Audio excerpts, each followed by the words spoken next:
चलिए सीधे रुख करेंगे मुख्यमंत्री योगी आदित्यनाथ का। मैं इसे लेकर के रहूंगा। इसका उद्घोष करने वाले, गणनायक से लोक नायक बनने वाले बाल गंगाधर तिलक इसी महाराष्ट्र की धरती ने भारत को दिया था।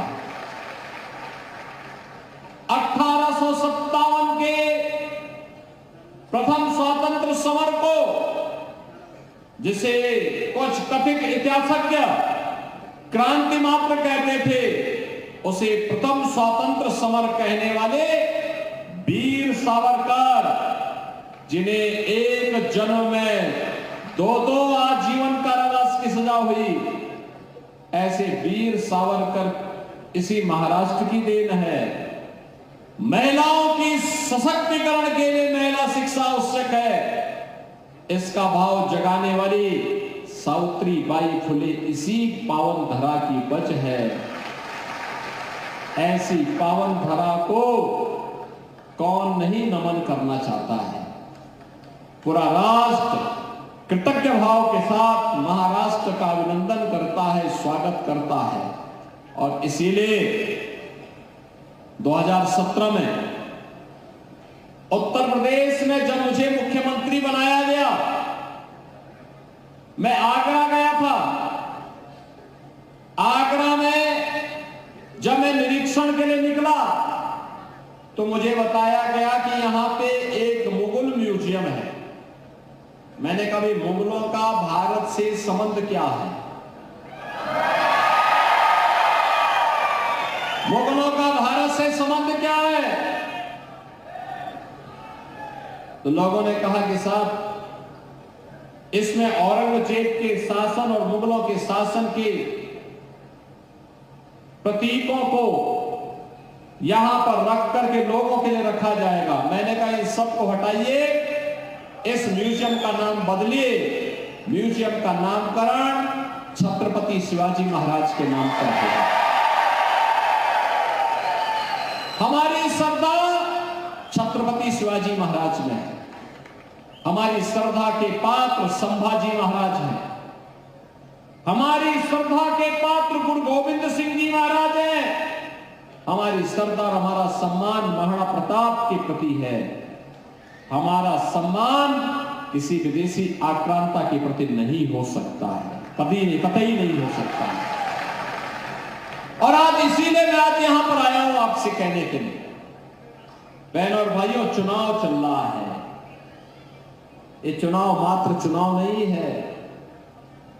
एक तरफ जोड़ने वाली महायुति गठबंधन मोदी जी के नेतृत्व में, एकनाथ शिंदे, देवेंद्र फडणवीस, अजीत पवार, रामदास ठावरे, इन सबके नेतृत्व में एकजुट होकर के मोदी जी के नेतृत्व में काम कर रहा है। वह जोड़ने वाली ताकतें हैं। और दूसरी तरफ कांग्रेस और उनके महाअगाड़ी गठबंधन के नाम पर जुड़ा हुआ महाअगाड़ी गठबंधन, जो तोड़ने का काम कर रहा है, बांटने का काम कर रहा है। कांग्रेस का इतिहास तो बांटने का ही रहा है। अपने राजनीतिक स्वार्थ के लिए इन्होंने देश को बांटा,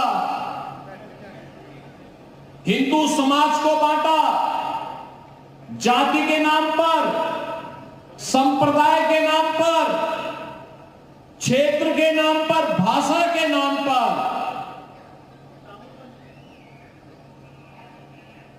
कांग्रेस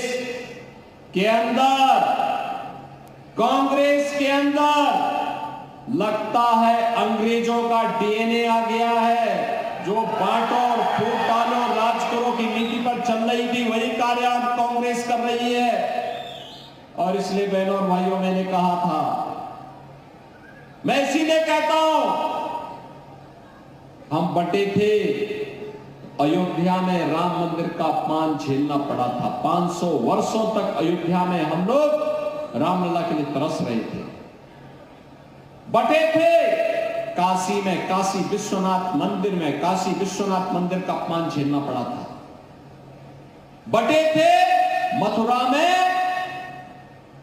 श्री कृष्ण जन्मभूमि का अपमान झेलना पड़ा था। बटे थे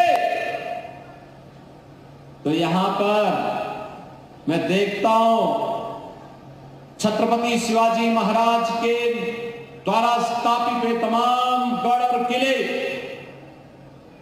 जो इस क्षेत्र के वैभव को, यहां के गौरव को बढ़ाने के प्रतीक हैं, उन सब पर अतिक्रमण होता है। हम बटे थे तो बप्पा रावल की गणपति की शोभा यात्रा पर पथराव होता है, रामनवमी की शोभा यात्रा पे पथराव होता है, और इसलिए अब बंटना नहीं है।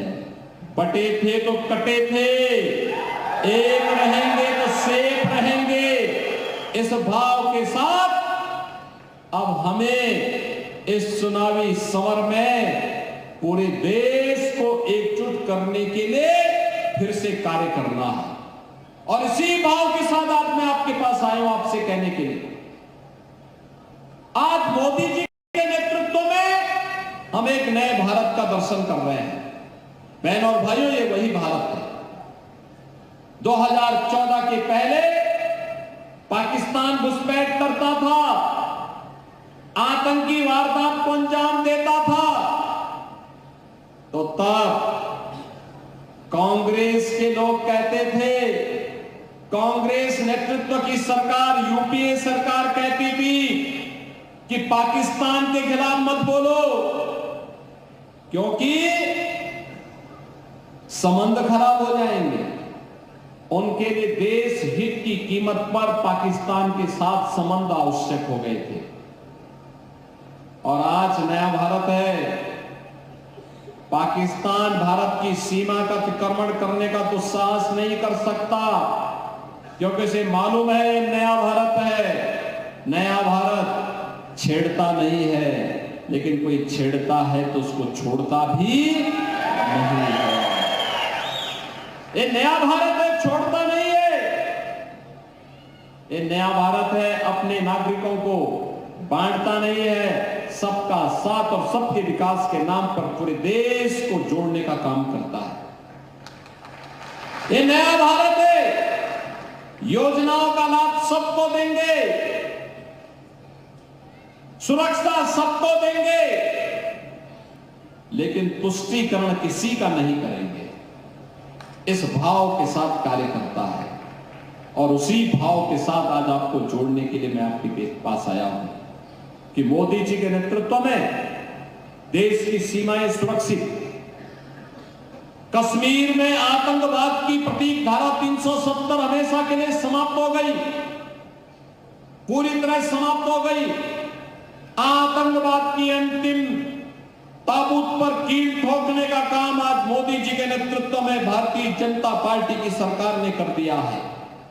अब कोई भारत के अंदर आतंकवाद फैलाने का दुस्साहस नहीं कर पाएगा, लेकिन कांग्रेस कहती है कि हम फिर से धारा 370 को लाएंगे, यानी आतंकवाद को पनपाएंगे, निर्दोष नागरिकों को मरवाएंगे। कांग्रेस की इस मंशा को सफल नहीं होने देना है। बहनों और भाइयों, कांग्रेस की बांटो और फूट डालो राज करो की राजनीति को सफल नहीं होने देना है।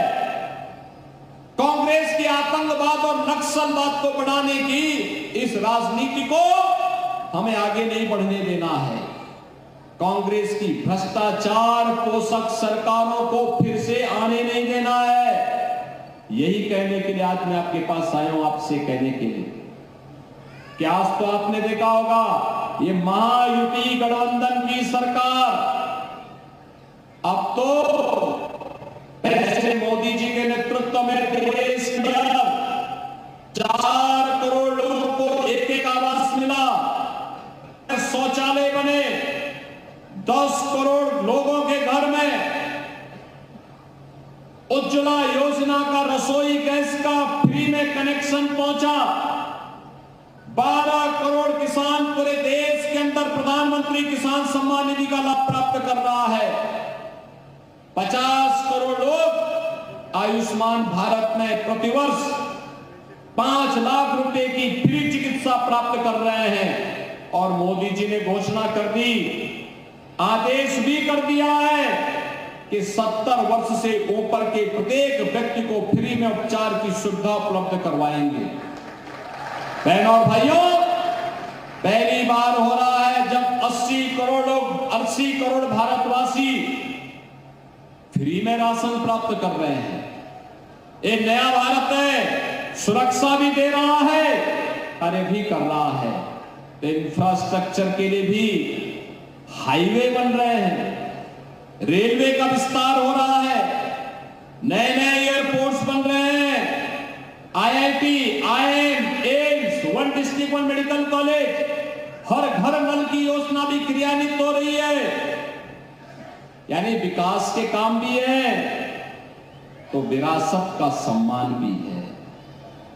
याद करिए, बाबा साहब डॉक्टर भीमराव अंबेडकर के पंचतीर्थ मोदी जी के नेतृत्व में बने। याद करिए 500 वर्षों का इंतजार समाप्त करके अयोध्या में भगवान राम का भव्य मंदिर का निर्माण भी आज Bharatiya Janata party double engine सरकार के नेतृत्व में, मोदी जी के नेतृत्व में अयोध्या में स्थापित हो गया है।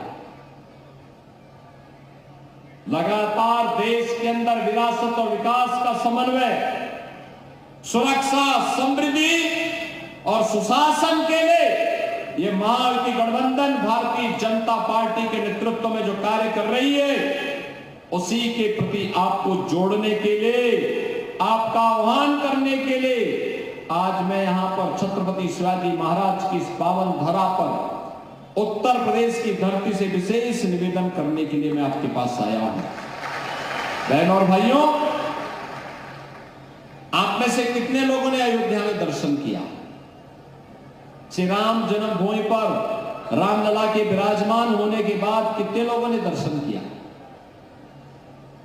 अभी कम संख्या है।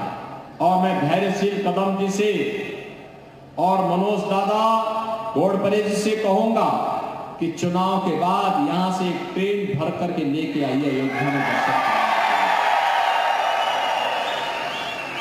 अयोध्या में लेके दर्शन कराने के लिए लेके आओ, वहां की व्यवस्था बाकी हम देखेंगे, वहां की चिंता नहीं करनी।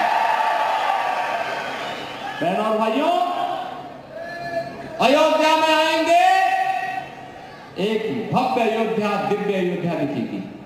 एक नई अयोध्या, दुनिया की सुंदरतम नगरी के रूप में स्थापित अयोध्या को आपको देखने को मिलेगा। और अगले वर्ष जनवरी में तो प्रयागराज में महाकुंभ का भी आयोजन है। महाकुंभ में भी मैं आपको आमंत्रित कर रहा हूं। आप प्रयागराज में आइए, गंगा, यमुना, सरस्वती की त्रिवेणी में संगम तट पर स्नान करिए। वहीं से 1.5 घंटे की दूरी पर अयोध्या के दर्शन हो जाएंगे। श्री राम जन्मभूमि में भी दर्शन होंगे। यह काम कांग्रेस भी कर सकती थी, यह काम कांग्रेस भी कर सकती थी, लेकिन कांग्रेस के एजेंडे में कभी विरासत का सम्मान नहीं था। कांग्रेस के एजेंडे में कभी बेटी की सुरक्षा नहीं थी, बहनों का सम्मान नहीं था, उनका स्वावलंबन नहीं था, युवाओं का रोजगार नहीं था, अन्नदाता किसानों की खुशहाली उनके एजेंडे का हिस्सा कभी नहीं थी। और इसीलिए मैं आप सबसे कहने के लिए आया हूं कि विरासत और विकास का अद्भुत समन्वय हो, सुरक्षा, सुशासन और समृद्धि, इन्हें एक साथ जोड़कर आगे बढ़ाने का कार्य हो, ये केवल और केवल महायुति गठबंधन कर सकता है, क्योंकि प्रधानमंत्री मोदी जी उसे नेतृत्व दे रहे हैं और उनका मार्गदर्शन जो है। और इसीलिए मेरी आप सबसे विनती है कि भारतीय जनता पार्टी ने श्री मनोज दादा घोड़परे को अपना उम्मीदवार बनाकर के आपके बीच उतारा है। मनोज दादा इधर आइए। मनोज दादा को आप विजयी बना के भेजेंगे, विजयी बना के भेजेंगे। जहां तक मेरी आवाज जा रही, दोनों हाथ ला करके बोलो, जहां तक आवाज जा रही है मेरी, सभी लोग विजयी बना के भेजेंगे। कमल चुनाव चिन्ह पर ने भारी बहुमत से विजयी बना के भेजेंगे। तो फिर मेरे साथ बोलेंगे, भारत